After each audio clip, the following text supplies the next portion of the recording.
Thank you. If we don't define our life and the leaders we want to be with intent and purpose, trust me, others will do it for us. You see, in my work, I come alongside leaders and executives across a variety of industries and roles. And they're actively engaged in leadership development and coaching, and they're very much committed to being good leaders. They're passionate about doing the right thing. They want to lead well. These are good people. And yet I often find them frustrated, depleted, and completely overwhelmed. So here's what I've observed. We've been talking about this concept of work-life balance for decades. In fact, I think it's probably one of the very first workshops or seminars I've ever attended as a professional. And my guess is you've attended one or two seminars as well. And the whole concept is I have my work over here, and I have my life, and somehow I need to find a way to balance them and achieve some type of equilibrium. And yet, despite all of the dialogue and the workshops and seminars and the hundreds of books that have been written on the subject, we've made very little progress in addressing the challenge. And here's why. Our lives and our work have changed significantly over that very same period of time. The very natural boundaries between work and life have virtually disappeared with the development of technology and our virtual accessibility to each other 24/7. The pace with which we work and live continues to accelerate. And the demands we have on our time and our focus and attention continue to increase with very little margin of error and an even lower tolerance for risk. The result of all of this is our work and our lives have become exponentially complex, and the very concept or thought of trying to achieve work-life balance is a completely unrealistic expectation. Now, I realize the very fact that we're having this conversation is probably causing a certain amount of stress even as we speak. And what happens when we have a lot of stress? We go to our happy place, right? I gotta go to my happy place.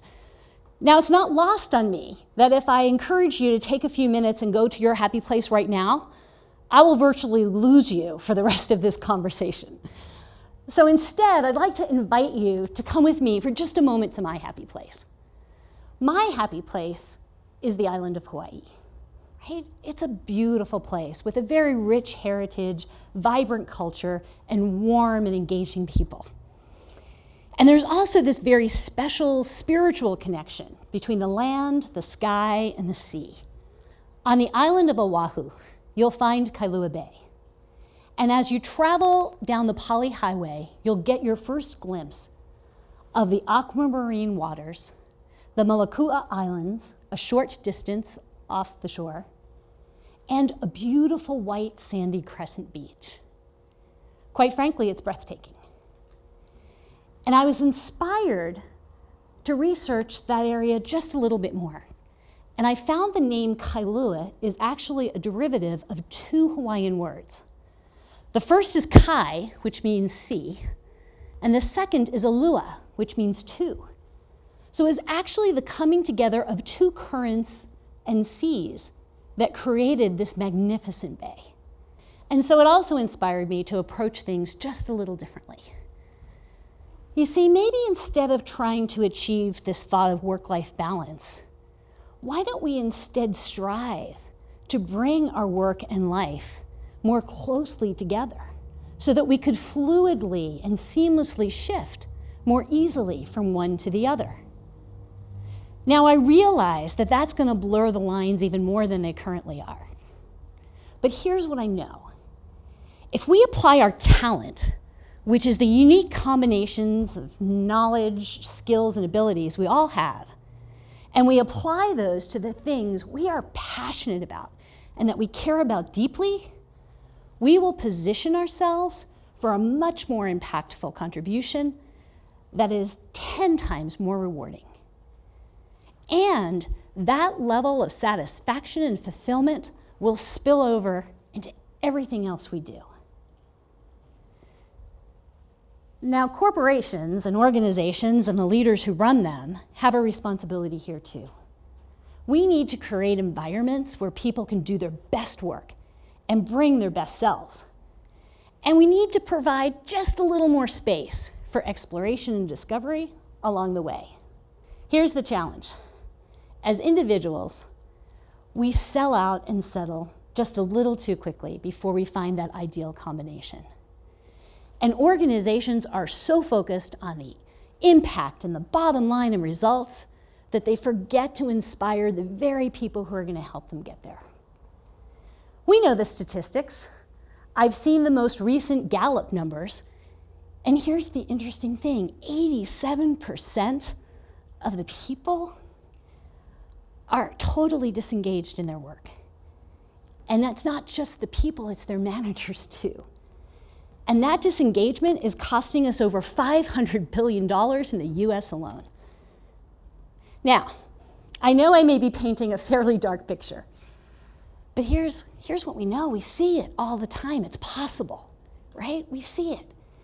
It's that airline pilot who comes over the PA about halfway through your flight and starts telling you about all the fabulous, incredible things you're flying over. The Grand Canyon, the Rocky Mountains, the Mississippi River, because he thinks these things are amazing and he wants you to appreciate them too. Or it's that nurse who works far beyond the end of her shift because she's got a patient who's uncomfortable and not having a good day. And she wants to make sure that they can settle in and get a good night's rest. Or it's even those baristas, God love them, at 6 o'clock in the morning with 20, 30 people out the door, and they're cracking jokes, having a great time, rocking that coffee bar because they either love what they do or they know they're having an impact on the start to your day. We call this the Kailua Effect, the confluence and coming together of work and life. If we can help individuals and leaders integrate their work and life more fully, while at the same time helping organizations connect and engage more deeply with their employees, we realize that that alignment can change the way we work. And together, we'll build healthy, vibrant, successful, and dare I say, triumphant organizations. And that is defining your life and your leadership on your terms with intent and purpose. And that is work that's worth pursuing.